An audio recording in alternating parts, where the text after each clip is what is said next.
everybody, welcome or welcome back to my channel. Today, it's time for the Kingdom of Ash vlog. This, I feel, has been a very long time coming. I've been reading this series for over 2 years now, and I'm finally here. I honestly cannot wait to finish this series, simply for the fact that it will be finished.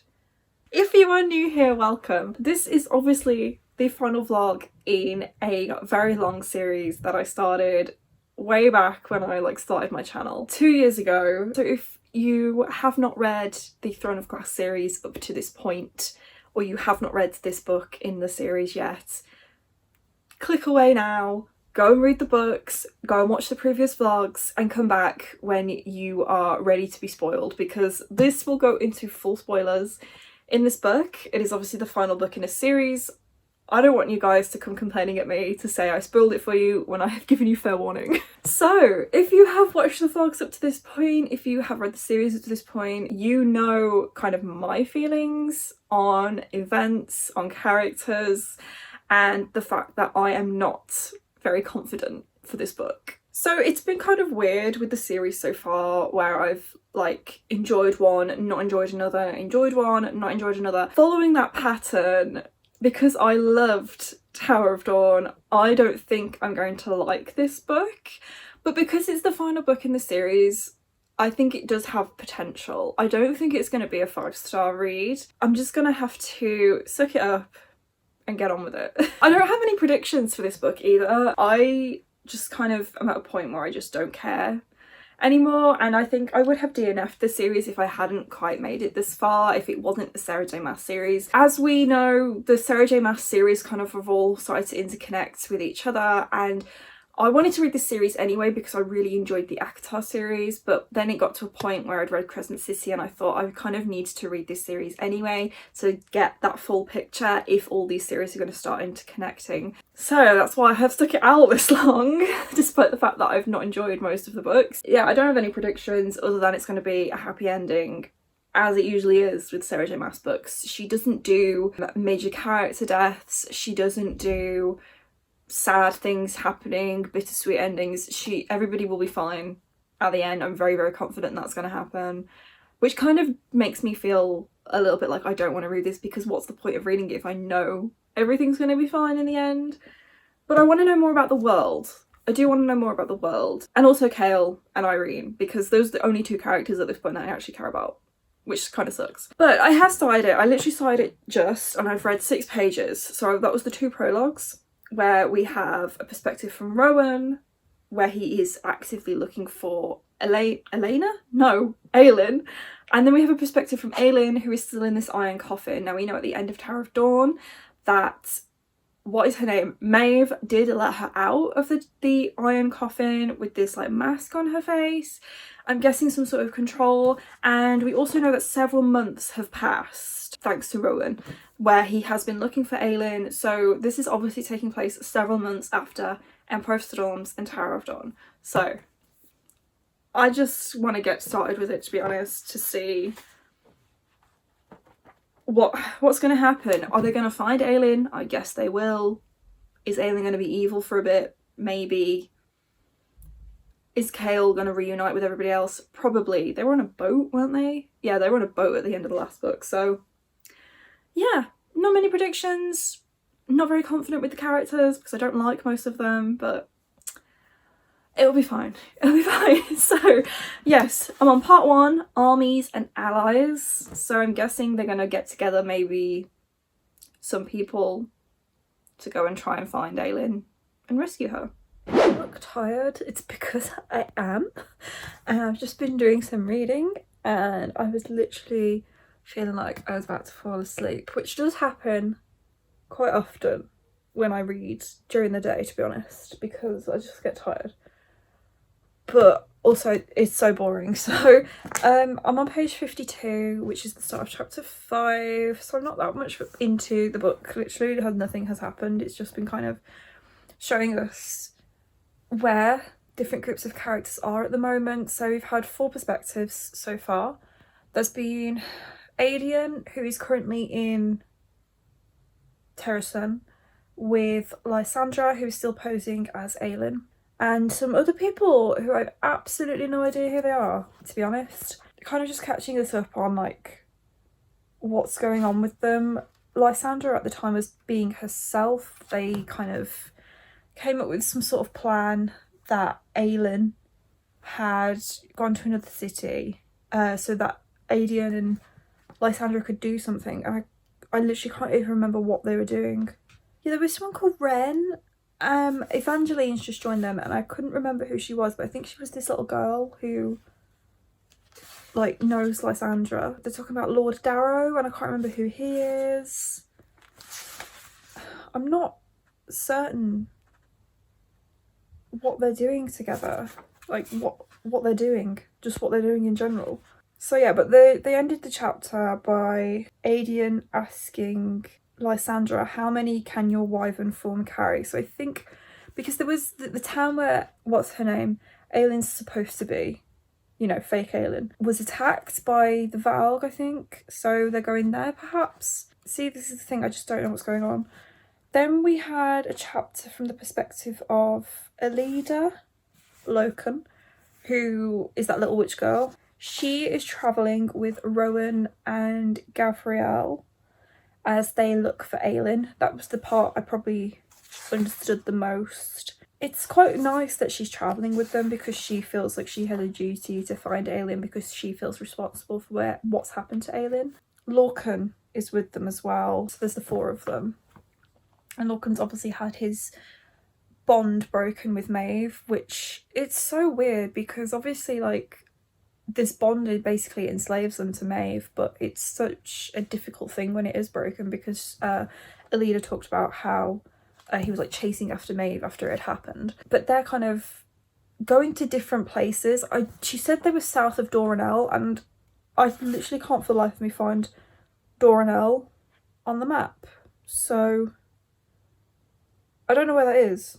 I'm sure it was in the southern continent, but I don't understand why we have 3 continents essentially in this world, but most of the books only have 1 map, which does not help me work out where everybody is, which sucks. Then we had a chapter from Aelin's perspective. So she's obviously with Maeve and what was his name? Cairn? Yeah, his name's Cairn. So Aelin's with Cairn. Cairn is torturing her and she's with the White Wolf and I can't remember who that was either, but I know it was one of like Rowan's little group with Gavriel, Lorcan, and then this other person, I can't remember his name. So she's just being tortured basically, which, you know, we kind of knew that was happening. Not sure how she's gonna be able to get out of it, but yeah, that's what's happening to Aelin. Poor Aelin.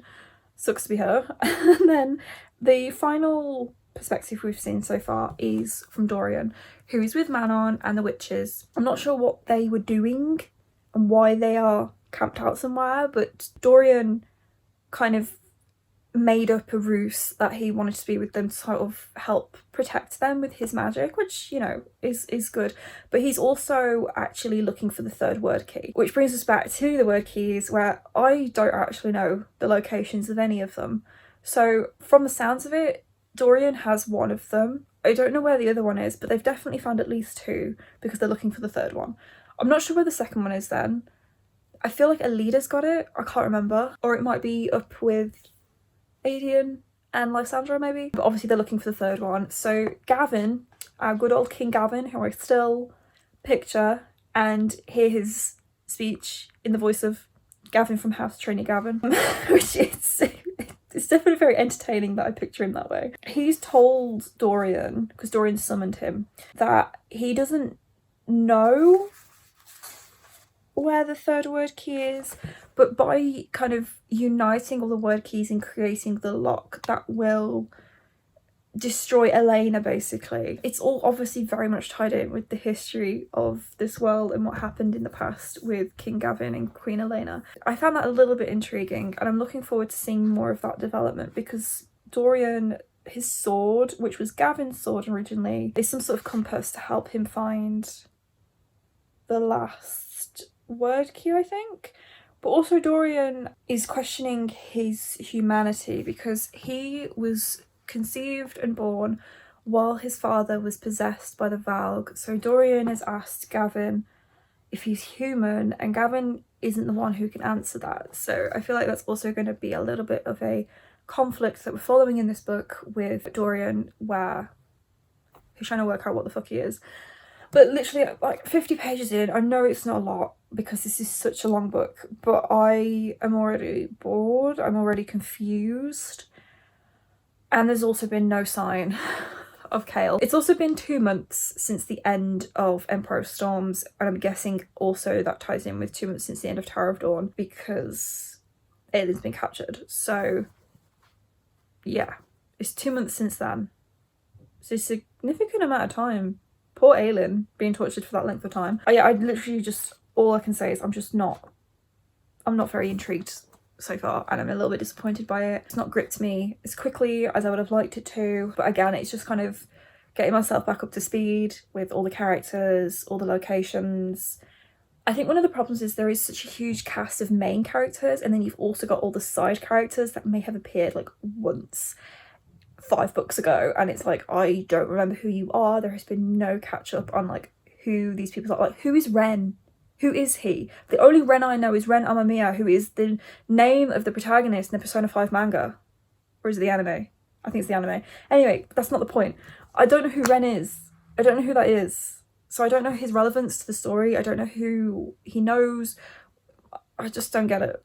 So yeah, I'm really hoping that it picks up soon, because it's going to be a struggle if it's going to be 900 pages of me just being confused. I am on page 204, which is the start of chapter 23, and everything is going wrong. What a shock. So I'm not going to lie, a lot of it I'm not particularly following very well, but the gist is that there's a lot of battles happening in a lot of different places. We've got kind of 3 main locations for our characters. We've got Lysandra and Adian up in Terrason.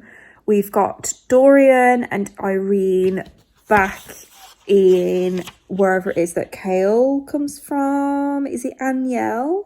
Aniel, I believe that's where he's from. So they have sailed there, and then they flew a rook to Chaol's place of birth to warn his father, Lord Westfall, that there is an army on the way going to lay siege to the like city he's in charge of, and so he was like, you need to evacuate, blah blah blah. It was very interesting seeing Lord Westfall's reaction to Chaol and his wife. I don't know if we've seen Lord Westfall before in the series. I feel like we have, and he's not a very nice person. But the big reveal, guys, oh my god, Irene is pregnant. It's all it's just all gonna go wrong. Irene is pregnant. So it's not actually like fully been confirmed yet, but she basically, there was a scene when they were still on the boat where she was like holding her hand on her abdomen and was thinking something like, I don't remember what she said, but basically it's implied she's pregnant. I can't believe it. I tell you, Chaol and Irene are the couple that I'm just the most invested in. I'm just the most invested in them. And I really liked as well, there was a little line about how Chaol's like finally come to accept his disability, his condition, and saying how like it was never really a burden in the first place. And I really, really appreciated that, because obviously like a lot of my thoughts in the previous book were about concerns really for how Chaol's disability were going to be treated. But yeah, other than that, like everything is just going wrong. We've also got Aelin up where Maeve is, and she was kind of able to send a message to Rowan through the mating bond where she was, and it was completely unintentional because she's still in this iron box, but she like heard her mom talking to her, and then just like started being on this box. My cats have gone wild, and it sent like a message down the mating bond. So now Rowan has been able to locate her, and they believe that she's in or near Doranel, which I can't find on the map, and I think it must be in Wendlin. Which brings me back to, why have we got just the one map in the book and not the map of Wendling and the map of the southern continent either. But why do we not have that? It sounds like Rowan is gonna locate Aelin and they'll be reunited at some point, which I anticipate happening, but it's just all very quite exciting, to be honest. Like, I feel so bad for Aelin. Like, Aelin is a funny character because she does have this really hard exterior and she's very tough and she puts on this front to pretty much everybody she meets. But when we get to see her be vulnerable, like, she's actually like a person, and I love it. And I hate that it's taken her being literally tortured to see her like human side, or just even like her just emotion, like have emotions. Like, it's so nice to see that she's not just this like bitch, essentially. I am quite enjoying it so far. It's a journey. It's a very, very long book. I would like to be further through it, but I'm going to be thinking that like the entire time I'm reading this, just because of how long this book is. But unfortunately, it rained yesterday and my book is now water damaged because it rained so much on me that it soaks not only me, it soaks my bag, it soaks my book. I had to put my book in a plastic bag in my like work handbag just to try and protect it a little bit. But by that point it was too late and the poor thing is now water damaged. It's not major, but you can see like it's like blown out a little bit on the ends, so I'm sad about that because it's, yeah, I try and look after my books and unfortunately it's had a tragic accident. And of course it would be one of the longest books I own, the longest book I own. Yeah, it seems like at the start of chapter 23 it's going to be the kind of plan that Rowan and Elida and Lorcan and Gabrielle have come up with to try and find Aelin. Elida is going to try and ask around Doranel about Ken, whose name is really similar to Cain, who was one of the main villains in the first book, which I just think is like really confusing. There are so many people in this series who have like the same name or really, really similar names. It's so annoying. And I still don't know who the fuck Ren is. I think he's some sort of lord in Terrason. But half of these people, I have no idea who they are. Who are they? But they're all with like Adian and that, so I'm guessing it's something to do with Terrason. But basically everybody who's in this put together army up in Terrason trying to fight against this Valg legion, 5 Valg legions that come after them, they're all getting slaughtered. It's not looking good. Everybody's wondering why Aelin, aka Lysandra, is not using her firepower to obliterate all of them. The plan for Lysandra to stand in as Aelin was never going to work. It was never going to work because the one thing that Aelin would have done is use her powers, and Lysandra can't do that. So it's just not going well. It's not going well. But there's another thing I've just thought, actually. Aelin thought Rowan wasn't coming for her because Maeve heard about fake Aelin and a fake Rowan being spotted in a city in Terrason. And it was when Lysandra tried to do a decoy or something to explain why Aelin wasn't in this one place. And it's because she was doing something. So they came up with this plan for like a decoy that Aelin was displaced, and I guess they said that Rowan was with her, and that's what Maeve has heard. So now Aelin thinks that Rowan isn't coming for her, so it's just gonna make their reunion all that much better. But yeah, it's everything's just going wrong. Just all going wrong. He's desperately trying to learn how to shapeshift, which, first of all, I don't understand why he has access to so many different powers, but okay. And I thought it was very interesting that the spider that found itself amongst the witches was the same spider that stole Falcon's powers, like his life force or whatever. And now that that spider's dead, like, very interesting to see if we ever get back to Falcon, like, what's happened to him. But this bit with Dorian has made me quite sad because he has kind of become a little bit of a dick recently, pretty much ever since he was possessed by the Valg, to be honest, which, you know, is fair enough.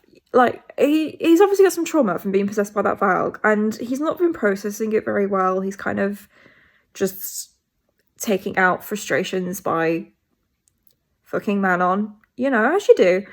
But this sort of section on page 222 where he's learning how to shapeshift so that he can try and sneak in to get the third word key, and he's just like so willing to sacrifice himself because he's done horrific things like killing his dad, shattering the castle, letting Saoirse die, which was obviously that healer that he thought he was in love with, which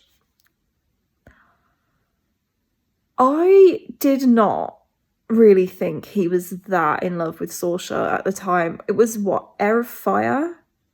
Crown of Midnight? I can't remember which book it was that she was in, but obviously it was a very horrific thing when she was killed, but I feel like their relationship was not that deep. Like, it was surface level. Why is he so beat up about her?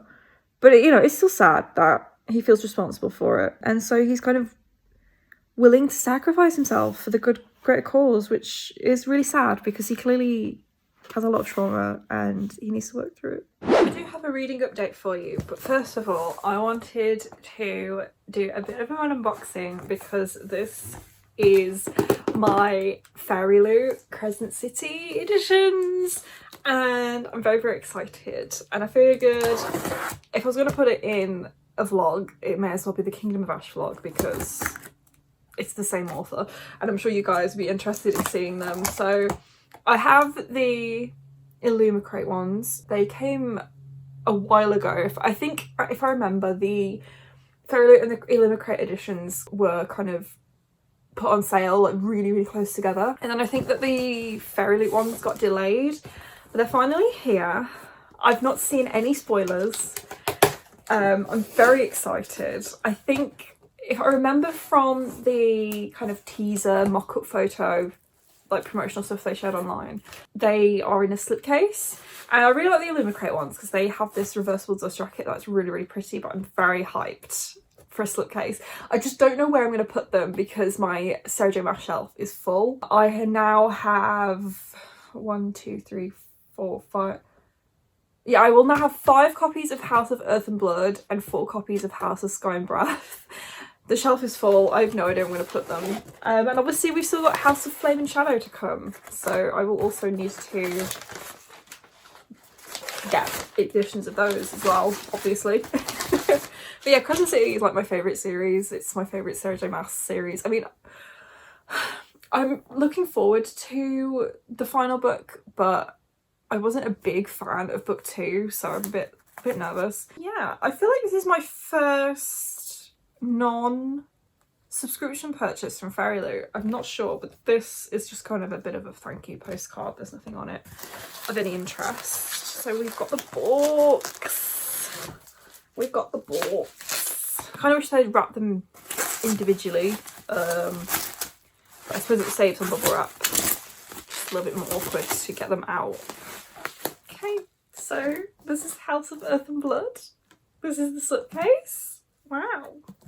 So, oh, okay, I did not look at the front. So that's the front of the slipcase. That's very pretty. That's very pretty. So you've got like the Sea Angel Wings 1, obviously because this is book 1. That's really cute. And then this is the spine. I'm going to get them out of the plastic wrap in a minute. And then the back is quite similar to the Illumicrate editions where it's got Sarah J Maas's signature embossed on it. Obviously it says Fairy Loot as well. And then that's the spine of the book itself. That is very pretty. Okay, we'll get this out of the plastic wrap first, I think, and then I'll show you House of Sky and Breath. I was just thinking, like, I bet people are going to resell these for hundreds, and it's just ridiculous. It makes me so mad. Okay, so let's get it out of the slipcase. Okay. I'm not that impressed by the cover, to be honest. It's pretty, but I kind of feel like it's very simple in terms of, like, compared to the original design. It's like kind of similar. Like, it's obviously very different, but the same sort of, I don't know how to describe it. I don't know how to put it into words, but it's just, I don't know. I guess looking at the reversible jacket for the Illumicrate edition. Now the Illumicrate edition has the exact same cover, it's just got a reversible jacket, so that is quite pretty. We've obviously got a skyscraper, we've got a wolf, we've got a gun, lava, little baby, a bird, I can't remember who shifts into a bird, and then a kind of helmet, and then this is the back. I've just seen the edges, oh my god, okay. So it says through love is all is possible, which is what my tattoo is. And it's the same design as well, and then that's the edges. That is so cute. That is actually sick. I love that. Oh my god. So the tops and the bottoms are solid, and then we've got a gradient with the moons on. That's sick. And it does have a bookmark as well.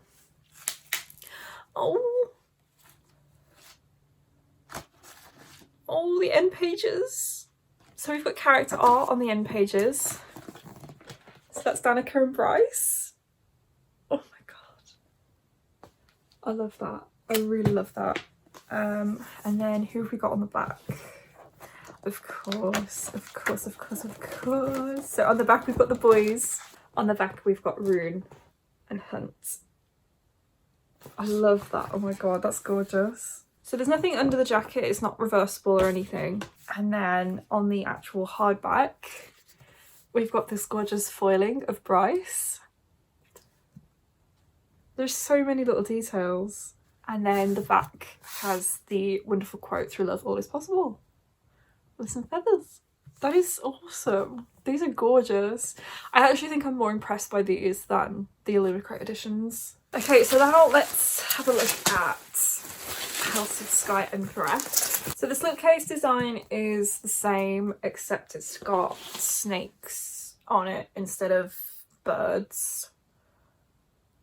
I cannot for the life of me remember the significance of the birds and the snakes, which is bad. But it's the same design, and it's got two obviously on it instead. That's the spine and the back. And then there's the spine of the book itself. Obviously they've stuck with the same colour scheme as the original covers have, which I quite like, because even the like paperback editions, they've stuck with the same colour scheme as well, of red and blue. We've seen promotional artwork for House of Flame and Shadow, but we haven't actually seen like a mock-up, I think, of the cover yet, but I think that's going to be purple, which makes sense because obviously that's what red and blue make, and also purple would be significant for a particular character. Obviously this is in my Kingdom of Ash vlog, but I've mentioned before that I will probably go into spoilers for the other Sarah J Maas series, so obviously we know like Reese is in the end of House of Skybreath, so yeah. Okay, so let's get this out of the slipcase. So this is the cover. Very pretty. Very pretty. So yeah, we got the snake on it. It's got the waves. And we've got the otters. Oh my god. I think that's a wolf. What else have we got? Got a trident. I can't remember his name. Captain whatever. We've got him represented on here, which I really like. And then this is what's on the back. It says light it up, which is the other very famous quote, which I do still want tattooed on me as well. It's the same design as well as on the front, and then the edges are still the moon phases but with blue instead, and we've got a block sprayed edge on the ends, and then this one also does have a bookmark as well. So that's really pretty. I don't know, I feel like I'm not as excited, but I think it's just because I've been to work today, so I'm a bit tired. So let's take a look at the end pages. Oh my god! Oh wow. Okay, so we've got Bryce and Hunt on this side. I love that. I love it. I really love the way that the artist has done Bryce. Okay, and then let's see who's on the back. So I can't remember who these guys are. I really can't. But some of the guys as well. So that must be the merman, who I can't remember his name, Captain whatever. And then the other guy, the werewolf, I would think. But I can't remember his name either. I don't know why I did not picture him this way. I did not picture him that way at all. Definitely not a redhead. I must be stupid, clearly. And then we've got the foiling under the jacket. So this is obviously Hunt. That is so cute. I love that. So obviously it's kind of reflecting like the original covers, I guess, with the foiling, because the first one got Bryce and this one's got Hunt, and that's who's like on the original covers as well. And then on the back we've got Light It Up with some lightning for Hunt, which is really pretty. Oh my gosh, this is gorge. I'm really pleased with these. These are gorgeous. The artwork is beautiful. I would love like a fully illustrated edition, I think, of these books, because I just think it would be great. yeah, I'm really pleased with these. These are gorgeous. So I think the guys on the back of this one were Tharian and Ethan, if I remember correctly. I would have loved to have seen character artwork for Bryce's friends, Fury, and the other girl who does the ballet. I can't remember her name. I would have loved to see character artwork for those two, I think. Maybe, I don't know, depending on what happens in book 3, it'll be interesting to see kind of the editions that come out for those, because I'm guessing that Illumicrate and Fairy Loot will both do a matching edition of the final book. I feel like though if there was a matching edition of the final book, that the character artwork would definitely include characters from ACOTAR, depending on how much time is spent in Prythian. I guess. I mean, if it was only like the first 200 pages, like maybe it's not as major, but I feel like most of that book is probably going to end up taking place in Prythian, or at least, you know, because we've got the multiple perspectives. Oh, I'm very excited. I'm very excited to see what's going to happen. So that's the two of them together. I need to find a space for them on my shelves because, as I said, my shelves are full. I might be able to fit them in at the very end.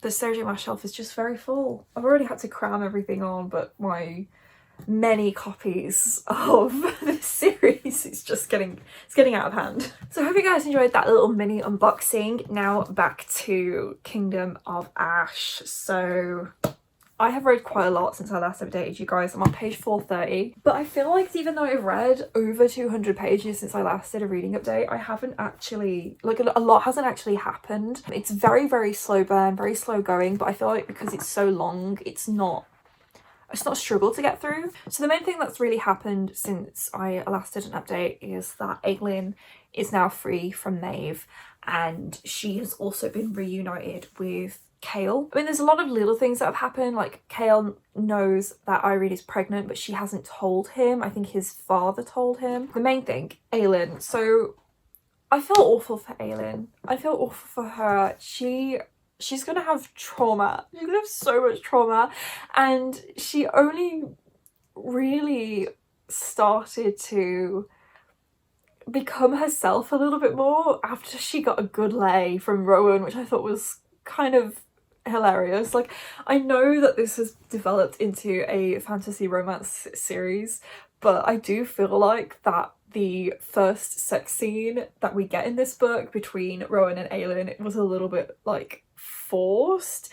And I know that it's put down to like primal instincts because of the way that Fae by Sarah J Maas are written and how primal they are, and like the whole mating thing, and it just felt a little bit inappropriate, to be honest. Like, do they really need to fuck in this cave pretty much immediately after she escaped from Maeve and like has all this trauma to unpack? I don't know, but yeah, I am really enjoying the book. Where I have just left off, there is a battle happening in Aniel, where Kale is from, and he's kind of trying to lead this army, and Aelin, Rowan and the rest of the courts have kind of all been reunited with them. They're all on the same page now in terms of like they know Maeve is Valg, like Kale and Irene know what happened to Aelin, and the reunion between Aelin and Irene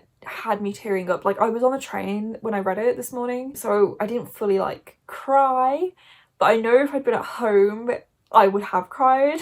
But it was really emotional. It was so lovely to see kind of how Irene thanked Aelin, and for Aelin to see like how that act of kindness she did kind of came full circle. It was just really lovely. I feel like I'm enjoying Aelin's perspective a lot more in this book than I did in Emperor's Storms, especially because I have a lot of sympathy for her because of like what she's been through now and how Maeve has been torturing her, and Ken, still a stupid name, very similar to the villain of the first book. Yeah, I've just enjoyed seeing her perspective.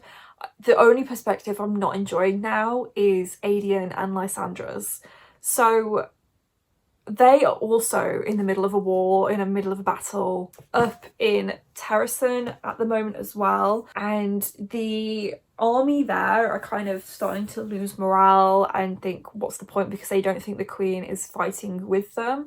So she shifts into Aelin's like human form and kind of just lets the Ilkhan attack her, and she's defenseless because she's in this human form. She's used to fighting in like beast forms, and obviously everyone's wondering like why Aelin isn't using fire to just kill everybody. And so Lysandra is like mortally wounded now, and Aileen's like, oh, I fucked up, like I can't believe I told her she was useless, blah blah blah blah blah. Like dude, it's too late at this point. Like you had your chance, you've blown it, and now Lysandra could die because of it. Like, and I feel like she's gonna be okay at the end, but I don't know, I just don't particularly like those two characters. I don't have many feelings for them, so I don't really care what happens to them.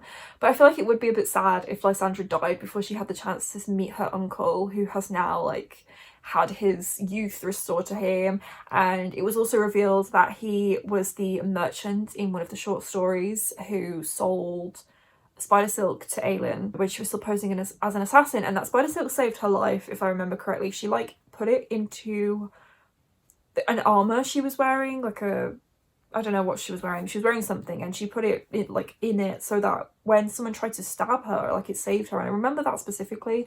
I didn't remember the name Falcon, or at least we didn't know that was his name, but it was very interesting to kind of see their little reunion as well. Manon and Dorian, I'm enjoying their perspective as well, especially now that I kind of understand like what they're doing. So both of them together were going to go and seek out the final thing, what's it called, word key. It was kind of thought that like Manon was going to be the one to take lead on this, and also at the same time she was trying to recruit the Yellow Legs witches, I think, to like the cause, because she's the Crocan witches, because she's half Crocan. And it's like Dorian has like said, actually I'm gonna go do it, and she was like, when were you gonna tell me this?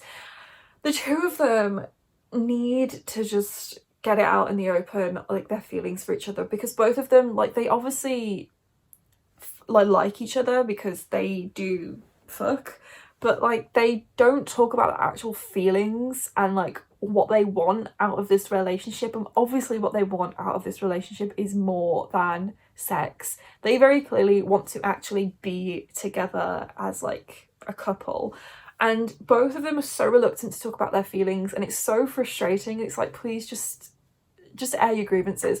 I think part of the problem is that Manon like sees herself as a bit of a monster because she's always been a villain, she's always been a bad guy, she's always been a killer, and I feel like she doesn't allow herself to be human, like in that sense, instead of just being like this ruthless witch.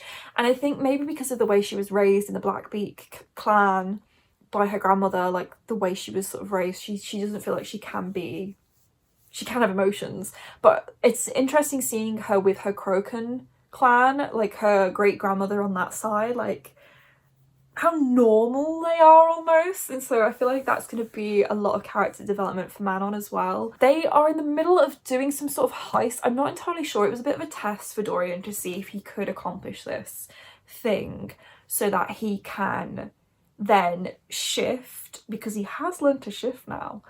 He can then shift to go and steal the word key from Morath.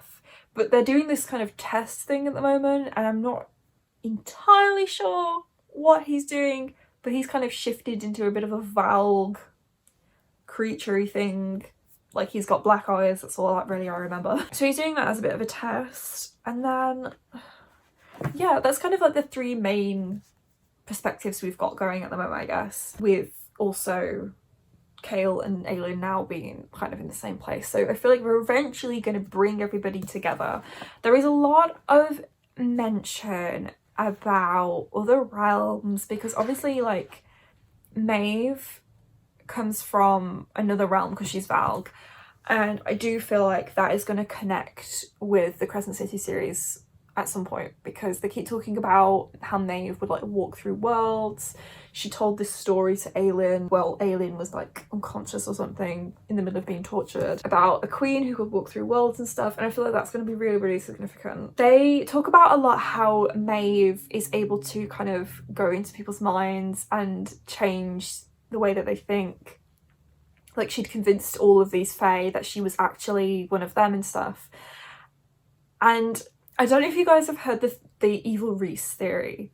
I think the evil Rhys theory is bullshit. It's basically a theory that Rhysand in the ACOTAR series is actually evil, and that he's like the puppet master of all these people because of his ability to control and read minds and stuff. But the way that they're talking about Maeve makes that theory seem plausible, because it's the same thing that Rhys can do. Maeve's power is literal darkness. That is Rhys's power, and I'm so baffled that like they're so similar, but obviously Rhys is the good guy, and I don't want that theory to be true, because I love Rhys as a character. Like, you know, he's everybody's favourite feminist, and he's done so much for Feyre, and I don't want that theory to turn out to be true, because obviously we've still got ACOTAR books coming out. We obviously know that the Crescent City series ties in with the ACOTAR series now, and I'm scared that like the evil Rhys theory could potentially be true with the way that the characters are talking about Maeve in this. The powers are just so similar. But I don't know, even if somehow Rhys was related to or connected to the Valg and the Valg Queen, the Valg Kings, even if he was connected in some way to them, I feel like he still would be a good guy, because why would he have set up Valaris and stuff in his world, in his realm? Why would he have done that? Why would he have done all these things for his brothers, for Amren and everybody? Why would he have done that if he was a bad guy? And like, yeah, we know the story of like his parents and how he is related to Moore and everything, but again, he could have like changed people's thoughts in the same way Maeve could to convince them of this. But I don't know, because there's also, I've watched a few TikToks on this theory and about how like, why can he speak ancient Fae, and that's how he's like speaking to Bryce in the end of Haskell. I don't know, I really wish that like we had the last one. This is part of the reason as well why I really wanted to finish this series ASAP, because I feel like this series is going to tie in with all of them. Like, I feel like all of the series is going to be connected now. Like, I have heard a little spoiler about this book where it does tie in with ACOTAR in some way. I'm not entirely sure how it does that, but I don't think it was as major as House of Sky and Breath. But like, there's all these little things that are making me think that the evil Rhys theory could be true, and I don't want it to be true because I think it was bullshit. But like, now the way that these characters talk about Maeve, it's stressing me out, guys. It's stressing me out. Oh my god, okay. Yeah, but I'm really enjoying the book is the point. I think it's really slow going. Like, I've read 200 pages in a week, basically, which isn't a lot, like, but my minimum goal, like, I used to have a minimum goal of 100 pages a day, and I've reduced that to 50 pages a day just because I want to focus more on my other hobbies and also like with work and stuff. Trying to read 100 pages a day has become a little bit of a struggle, especially for some of the books that I've been reading where they're a little bit more dense. So I was like, 50 pages a day is doable for me to finish this by before the end of the month, but I've fallen a little bit behind. So I'm a little bit worried I won't finish this before the end of May. We're literally like halfway through May. It's the 16th when I'm filming this update for you guys.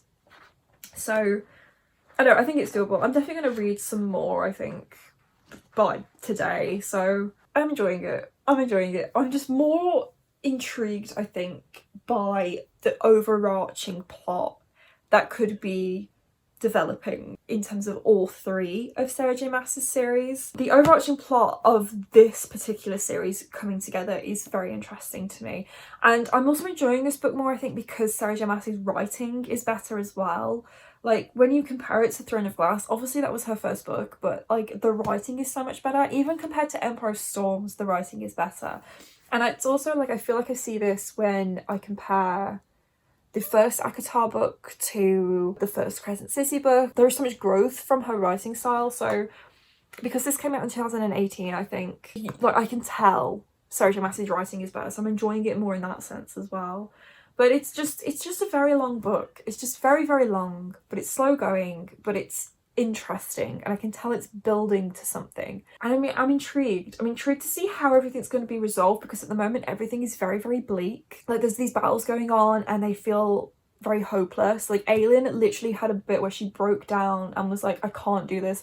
I can't do this. Like, she was like, I can go against Erwin. Like, I think I can do that, but when you put Maeve into the mix, these other kings into the mix, that could potentially like show up, like, she's like, I can't do this, I can't do this. And Rowan was literally like, bitch, get a grip, you've got this. And I appreciate that. Like, she had that moment of weakness, and I think part of the reason I'm enjoying Aelin's character a little bit more in this book is because she's lost her swagger, she's lost her hard exterior, and she's actually showing herself and who she is as a person, and she's being vulnerable, and I'm really, really enjoying that. And I'm sad that it like took her literally being tortured for her to open up to the reader, but I'm glad it's happening.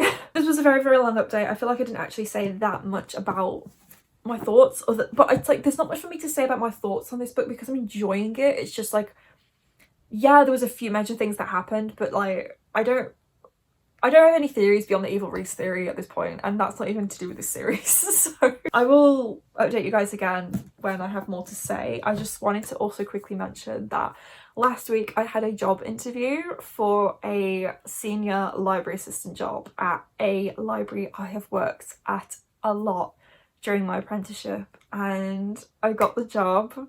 I'm so happy. It was kind of like I was very, very confident I was going to get this job because the position has been vacant for over 12 months now. They had to re-advertise the job. Originally it was advertised and they couldn't find a suitable candidate, and I have not been allowed to apply for any jobs within my library service while I was an apprentice, so I had to wait until I finished being an apprentice before I could apply for anything anyway. So it kind of all aligned very, very well, and I did get the job. I'm hoping, we're looking at starting me in June, but I'm like currently covering shifts at the library anyway, so it's just all been very perfect. It does mean I'll be working part-time, which sucks because I kind of need a full-time job to pay bills and stuff, but I feel like it's a small sacrifice to do a job that I love, to work for an organisation that I love as well.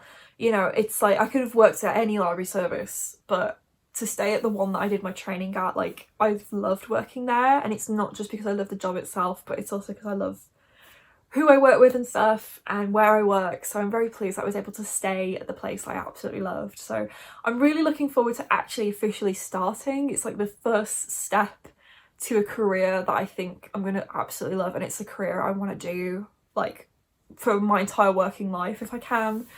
So yeah, it's a step in the right direction. I'm very, very pleased. I'm very happy. It's just really exciting.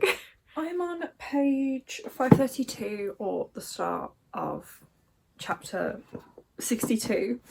Forgotten already, even though I immediately looked at it. I feel like I'm starting to get fatigue with this book simply because it's so long and I've been reading it for so long, and I'm just of the mindset now where I just want to finish it.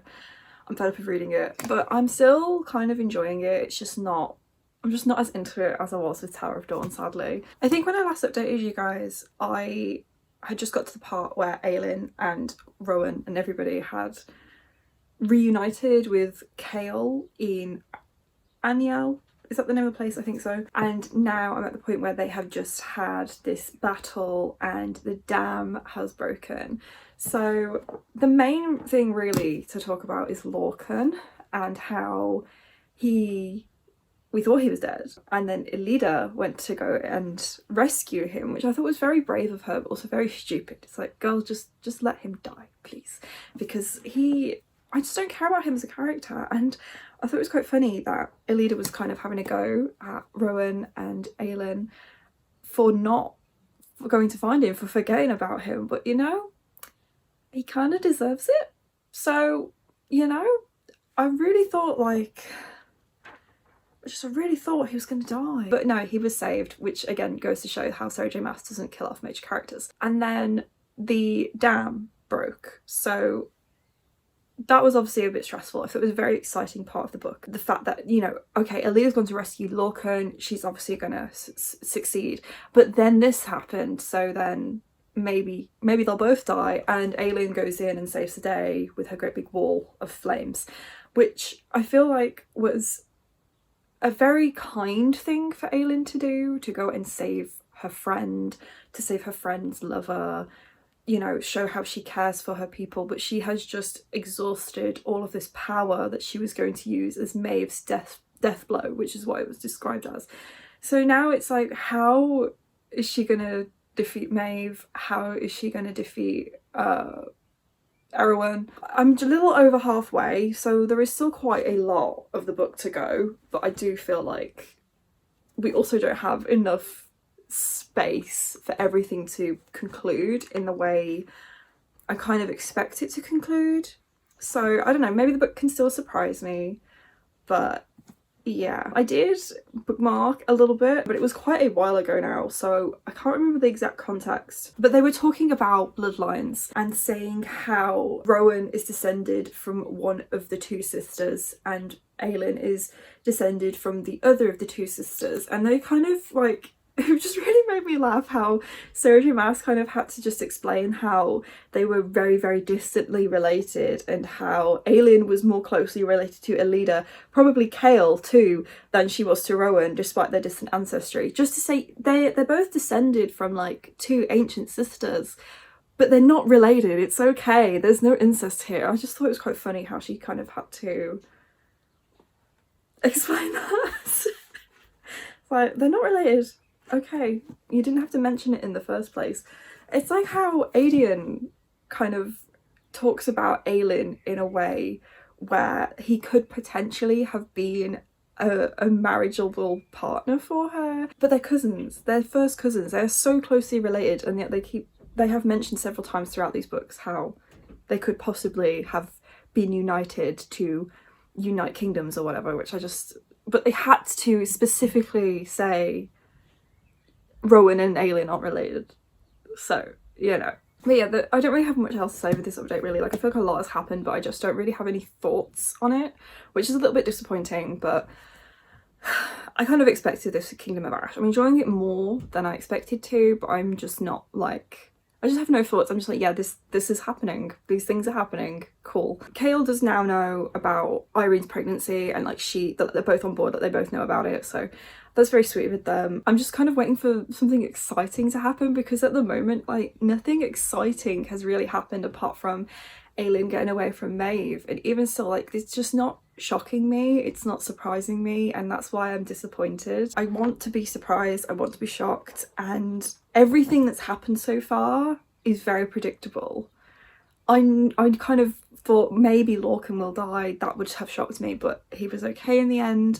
We have gone back to the perspective of Manon and Dorian now, and there was a little bit of a battle with them and the other Iron Teeth and Manon's grandmother, and she very nearly killed her, but then she like got away and Manon was like, just let her go, and now Manon has been crowned. But I just do not care about that plotline, unfortunately. So I think that's what the main problem is with this series. I just don't particularly care about most of the characters, and it's, yeah, it just kind of makes it all a little bit meh, mid-tier for me, sadly. I've just got to the end of part 1, so I thought it would be a good place to do a little reading update for you, even though I don't actually have many thoughts on what's happened since I last updated you guys. It's been, I mean, I didn't read anything at all yesterday, but I did update you yesterday. Honestly, I don't really know what to say about it. Like, this first part, to be fair, was called Armies and Allies, and the next part is called Gods and Gates. So I feel like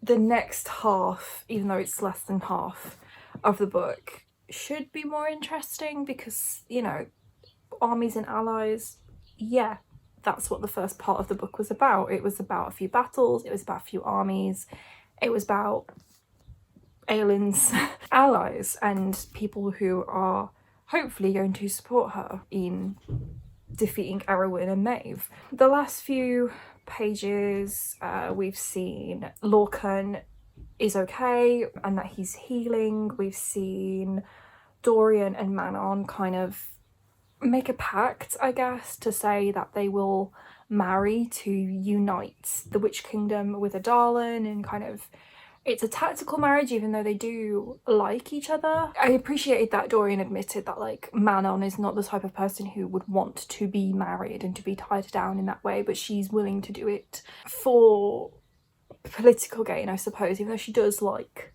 Dorian in a romantic capacity. Aelin and Rowan woke up from their big fat nap, which is just a huge mood. But other than these things that have happened, like, I've just generally been very disinterested in this first part of the book, so I'm hoping that it picks up for the second part. Gods and Gates sounds very promising, so I'm hoping that things get a little bit more interesting, that it starts to shock me, surprise me, and be just generally a little bit more exciting, because I've just not been excited or shocked or whatever for the entire first part of this book. So I just really hope that it picks up a little bit. I'm more than halfway through, which is promising, you know, which is good, but I'm nowhere near as far through the book as I wanted to be at this point in the month.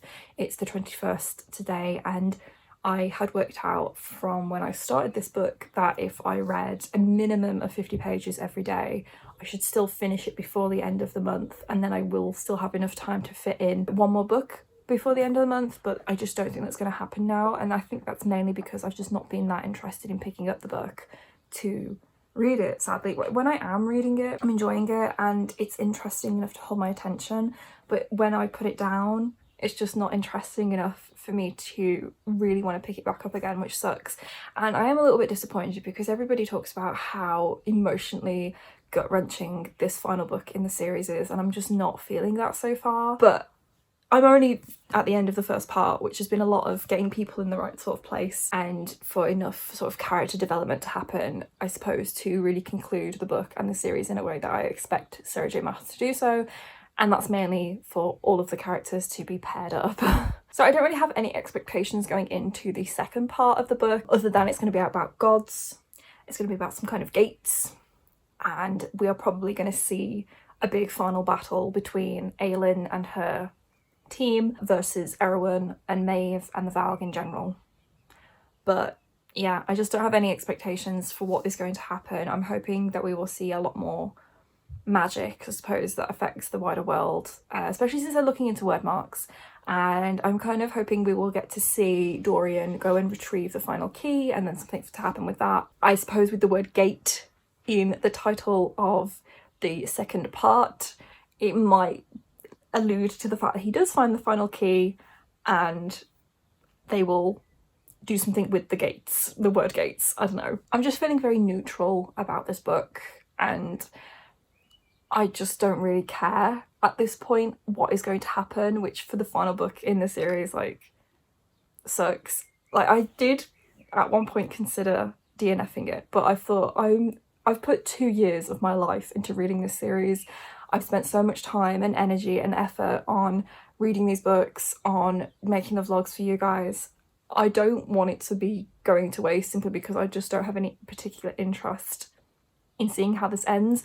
And I do still want to experience all of Sarah J Maas's work because I think that they are all going to be connected at some point, and it will be really important for me to see how the Crescent City series is going to continue, which, as you guys know, is like my favourite series ever. So that's one of the main reasons why I'm continuing on with it, so I can see kind of how it might slot into the wider Sarah J Maas world. But in general, like, I didn't think it was going to connect if I wasn't doing it for a vlog. If it wasn't the last book in a series as well, in a 7-book series that I've been reading for 2 years, I probably would have DNF'd it. But because of all these different factors, like, I am gonna finish it. It's just very, very long.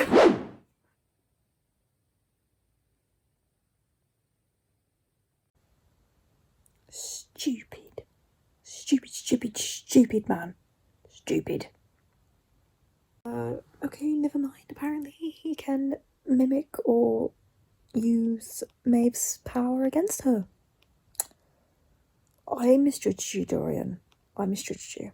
But it's probably with good cause, because you were a wet lettuce at the start of this series. I have been putting off doing an update for so long, I can't even remember where I left you guys, but I'm now on page 885, so very nearly at the end of the book. I think part of the reason why I've been putting off doing an update is mainly because although lots of things have been happening, I'm very neutral about them. Like, I just don't particularly care about the ending anymore, and I'm quite sad about that, to be honest. I don't know if it's just because I'm fed up of reading this book because it's so long, or if I'm just not that into the series, and it's probably the second reason more so than the first. But this second part has definitely been a lot more interesting than the first part. A lot of things have happened. I can't remember when I last gave you guys an update, but I'm pretty sure it was at this break between the parts. Dorian went to Morath and retrieved the word key. At first I was like, why is he gonna work with Maeve? Like, why would he work with her? And then she kind of like had tricked him, and then he was actually tricking her back, so it was a double bluff. And I was a bit shocked by that. I was like, okay, Dorian is actually like smarter than I give him credit for. Like, I don't like Dorian as a character at all. I've not liked him at all through the series. I've always thought he was a bit of a wet lettuce, a bit pathetic, so it was quite interesting to see him actually do something interesting in the book for a change. The word keys were united and Aelin killed the gods or something. That was a very interesting part of the book, and I liked how we went across the different worlds. I did bookmark this page so I could refer back to the quote for you guys about how she passed through a world where a great city had been built along the curve of a river, the buildings impossibly tall and glimmering with lights. So that must be Lunathion and Crescent City. And then there is a much longer part where she must go to Prythian. She passed over one of those mountains where a winged male stood beside a heavily pregnant female, gazing at those very stars. Fae. They were fae, but this was not her world. She flung out a hand as if she might signal them, as if they might somehow help her when she was nothing but an invisible speck of power. The winged male, beautiful beyond reason, snapped his head towards her as she arced across the starry sky. He lifted a hand as in greeting. A blast of dark power, like a gentle summer night, slammed into her, not to attack but to slow her down. A wall, a shield that she tore and plunged through, but it slowed her. That winged male's power slowed her just enough. Aelin vanished from his world without a whisper. This is... yeah, I really liked that little bit about Rhys and Feyre and how it kind of ties this series into the overarching series. So it's very interesting. It makes me wonder if Aelin is going to show up again at some point in the Crescent City series, perhaps, or in... what is it called? That one. What's it called? Akatar. Jesus Christ. I've been at work today. I'm absolutely knackered. So where I am now, they are basically about to have the final battle between Maeve, Erwin, and the good guys. Oh yeah, Gavriel died. I didn't expect that. I was a little bit sad for Adian. I thought it was quite sad. I didn't cry. I was on the bus. I might have cried if I'd been at home, but I was on the bus, so I didn't cry. I don't know if any more major character deaths are going to happen. The way things are being talked about makes me think that Aelin has a very, very high possibility of dying, but I don't think that's going to happen to her. I feel like if she did die, then there would be a lot more about it online, and I probably would have been spoiled already for the end of the series. So I feel like there's not going to be any other major characters die. Like, I don't think Rowan is going to die. I don't think Adian, Dorian, Kale, I don't think any of those guys are going to die, so I think it's going to be fine. I don't know how they're going to pull it off, but the problem is I don't care anymore. So I am literally just reading this to finish it now. Like, I've gotten this far, I am going to finish it, but it could possibly be a 4-star, but I'm just really like, I just don't care. And it sucks. I really wanted to love this series, but I just don't particularly. Like, it's very mid-tier for me. It's very mid-tier. It's definitely gotten better as the books have gone by, but yeah, just, I don't know. I don't know if it's because I've read so much Sarah J Maas now that I know what to expect from her, and it's very difficult for her to shock me.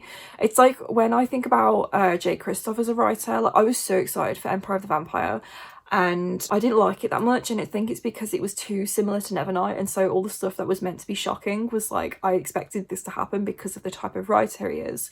And so I get that with Sarah J Maas as well, where it's very difficult for her to shock me because I know the type of writer she is, and she doesn't do major character death, she doesn't do sad endings, she just doesn't do that. So I know everything's going to be okay, and I feel like that takes away from the shock of it all. But also, I just don't really like the characters in this series very much, which sucks as well. Aelin, I feel like, has gotten a bit better in this book, but I don't like Dorian. I don't really care about Manon. I like Kale. I like Kale. I like Kale, which lingers from the last book. Like, he's not been in this one very much. I like Irene. I don't really care for Lysandra and Adian either. Elida and Lorcan as well are two characters I just don't particularly care about. Yeah, it sucks. It really sucks.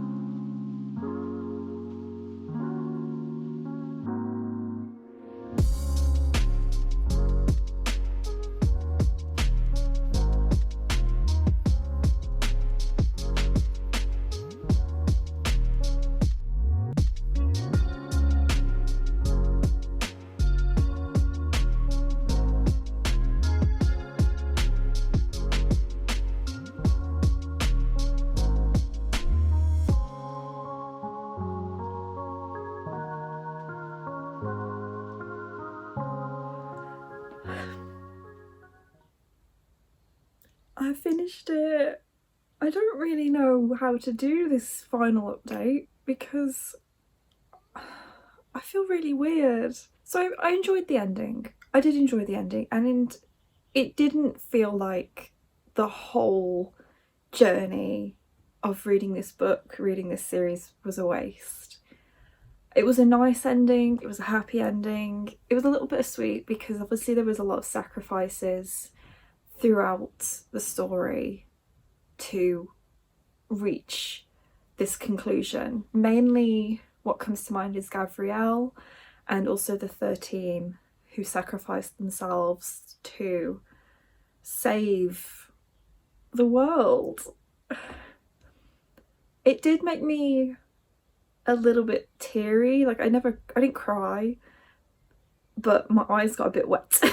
I got a bit of a lump in my throat at parts for the end as well. But it was enjoyable, and it was nice to see everything was okay in the end, you know. And I liked the battle as well between Erwin and Maeve. I liked the way that they were defeated, with Aelin kind of feeling like everything was going to be lost, that it was hopeless, and everybody came in at the end to help her, and with Irene defeating Erwin as well, and the other healers. Like, it shows that, like, the true hero of this story isn't necessarily Aelin, it was all of them combined as a team. And although I don't particularly care about all of the characters that we've followed throughout this series, it it was just sort of nice that it was a team effort in the end, and that it wasn't all Aelin, the chosen one, blah blah blah. I've decided to rate the book 4 stars in the end. I've compiled it, and I feel like 4 stars is how I feel generally about the book. I did enjoy it. It's just, I feel like it's too long. My momentum when it came to reading it definitely burned out about 300 pages in. And I feel like maybe this final book could have been split into 2 books instead, because of the way that the 2 parts work, where the second part is very much the big battle and Morath and getting the word keys and the word gate. But that first part is so long, and it's just putting characters into the right place. And I feel like maybe the way that the books have been split up, these final 3 books, could have been done a little bit differently, so that they maybe weren't quite as long, and that those boring parts, because it's not even like they were slower moments with the characters, in my opinion, they were just boring, and I feel like maybe they could have been eliminated perhaps. I just can't believe I finished the series. I can't believe that it's over. It's very strange because I've been reading this series now for 2 years, over 2 years in fact, and I've read these books kind of over the course of doing my channel so far. You know, this was what I picked up almost immediately after I decided to start or restart booktube back in April 2021. It's seen me through different jobs, it's seen me through my apprenticeship, and it seemed like I've been reading this series over a very monumental part of my life. And although I haven't loved this series, and it's definitely not a favourite, it's definitely going to be something I look back on and remember, like, that's what I did when I was looking for full-time work after finishing uni. It's what I was reading when I started my booktube channel. It's what I was reading when I found a career vocation that I love and managed to secure a permanent job in that field. Like, it's just kind of weird. Like, I skimmed the acknowledgements because I usually do that when I read books, and Sarah J Maas says how she finished this series at the same time as her son was born, and it was literally like closing a chapter on one part of her life and opening the next. And I feel like that with reading this series as well, it's done the same for me. Like, I'm finishing this series right as I'm starting a permanent job in libraries, and it's weird. I just want to thank you guys as well for following me on this journey as I've read them. If you've been here since the beginning and have seen all the vlogs, or if you're new to the channel and this is the first video of mine you're seeing, this obviously has been very important for me on booktube as well, because it was the first time I ever really like wanted to do vlogging in the way that I've been doing it, and like in depth and stuff like that, and going through spoilers and my actual thoughts and stuff. And yeah, it's weird because this has just been a huge part of my channel for 2 years, and it's over. So I'm kind of glad that it's over though, because I just don't want to read any more books in this series. I don't know if I'm ever gonna reread them. I kind of want to in the future, to kind of see if I actually do like dislike it as much as I think I do, or if I'm just being skeptical at the time of reading. I would like to kind of go back and revisit the first like 3 books perhaps, because I did read those in 2021 and that was so long ago that I feel like I can't really remember my physical feeling I had when I was reading those books at the time, especially because like I was vlogging the experience, and when I was so new to doing my channel when I was reading those books, I wasn't entirely sure like how to kind of express my thoughts, and I think part of me felt like I had to have thoughts on these books, and because I've been vlogging the experience of reading them, it would be kind of nice to revisit them in the future without having to sort of sit back and think, okay, what are my actual thoughts on this, and kind of to just read them purely for the enjoyment factor. But yeah, I don't know, I don't ever want to have to reread this brick, so that's another factor. But I also feel a little bit of a sense of accomplishment. It was so satisfying to highlight Kingdom of Ash on my reading spreadsheet under my series page and like put the Throne of Glass series in green to say I have completed the series.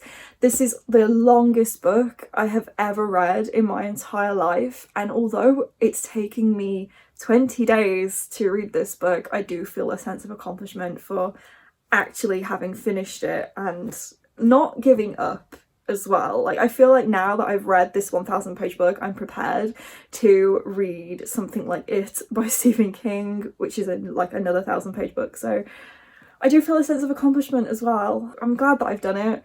It's definitely my least favourite of Sarah J Maas's series. It's not my least favourite book in the series. I feel like that is still firmly Heir of Fire or Empire of Storms, which I feel so bad that those are two of my least favourite in the whole series, but I just thought they were really boring. And I still think that. I just thought they were really boring. I really hope that future Sarah J Maas books, whether they are part of the ACOTAR series, the Crescent City series, or something completely new, are much better than this series.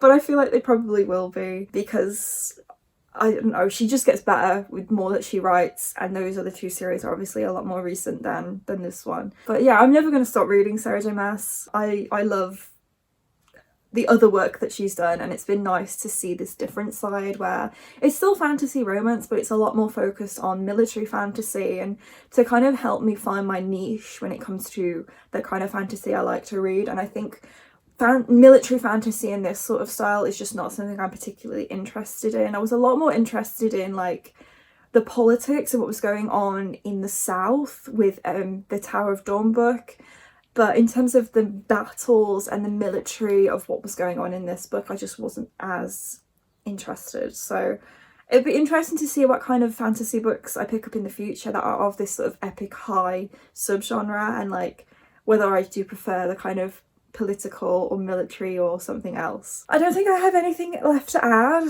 when it comes to this book. I just generally enjoyed it, and I thought it was a nice way to end it. And Irene and Kale are still my favourite couple and my favourite characters. At the end of the day, we have Irene to thank for the world being saved, so you know, go Irene. It was kind of sad at the end when everybody was saying goodbye as well to Aelin, because they have to go back to where they actually live in the miniature kingdoms, you know, the towns that they're the lord and ladies of. It was funny when Irene was like to Manon and Dorian, like, you guys just get married. Just stop beating around the bush, get married. I actually forgot to mention this earlier as well. It was interesting how they explained why the King of Adalin does not have a name. I kind of never really thought too much about it, because, you know, I thought it was maybe, oh, it's just not important, like he's just the King of Adalin, like nobody, he's a minor character. And I did think that in the first book especially, like he's one of the only characters who does not have an actual name. And then it was never really addressed until this book, and I don't know, I do feel like it was a bit of a cop-out, where maybe like Sarah J Maas had just forgotten that this character never really had a name. But I thought it was interesting the way that they explained it, that Erwin had taken it from him, had erased it from history, and then they actually revealed at the end that Adalin's real name was Dorian. So Dorian is actually Dorian II, which I think it was a nice little touch, but a little bit of plot convenience, so yeah. Okay, I actually think that I'm done talking about this book now. Like, there's no other things that I can really think to add. So thank you guys so much for watching this video. Thank you guys so much for watching these vlogs and for supporting my channel. Like I said earlier in the video, whether it's the first video you're watching or you've been following my channel since the first Throne of Glass vlog, just thank you, because this is kind of like the end of a chapter on my channel. There's not going to be any more Throne of Glass vlogs forever. Thank God for that. I am sick to death of this bloody series. But thank you so much for watching. If you enjoyed this video, please do remember to give it a big thumbs up and let me know in the comments down below all of your thoughts and feelings on Kingdom of Ash. Did it make you cry? If it did, why, because it has not made me cry. I was fully expecting to sob at the end of this book and I didn't, and it's probably because I don't care about the characters. But if this book is like your favourite book, if you loved it, if it was your favourite in like the whole series, please explain why, because I don't understand the hype. If you haven't already and you would like to be, please do consider subscribing. I post a new video every single week. And that's it from me today, guys, and that's it for the Throne of Glass vlogs. Bye!